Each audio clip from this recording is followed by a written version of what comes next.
স্বাধীন বাংলাদেশের প্রথম জাতীয় পতাকার অন্যতম নকশাকার ও বীর মুক্তিযোদ্ধা শিবনারায়ণ দাশ গতকাল মারা গেছেন। কেন্দ্রীয় শহীদ মিনারে চলছে এ বীরের প্রতি শ্রদ্ধা নিবেদন।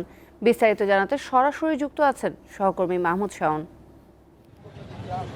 শাওন, এখন পর্যন্ত শ্রদ্ধা জানাতে আসা কারা উপস্থিত হয়েছেন, তারা কি বলছেন?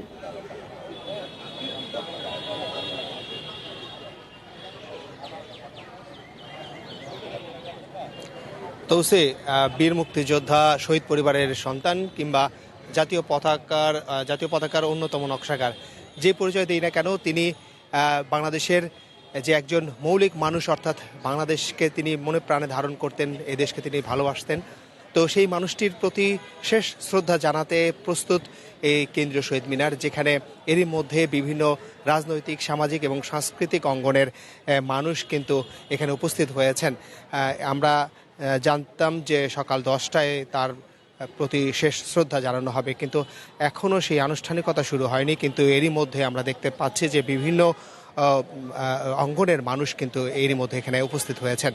তারা যেটি বলছেন যে যে এইরকম একটি মানুষ যিনি দেশের জন্য জীবিত অবস্থায় যেমন দেশের জন্য নিবেদিত ছিলেন, একই সঙ্গে মৃত্যুর পরও তিনি তার চক্ষু দান করে গেছেন এবং দেহ দান করে গেছেন চিকিৎসা বিজ্ঞানের ছাত্রদের গবেষণার জন্য।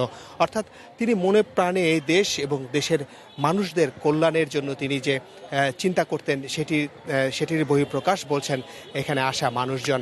তারা আরও বলছেন যে এই মানুষটি তার যে বেঁচে থাকতে যে যোগ্য সম্মান বা মর্যাদা পাওয়ার কথা ছিল সেটি পুরোপুরি পাননি, কিছুটা আক্ষেপ ছিল, এটি বলছেন এখানে আসা সাধারণ মানুষজন।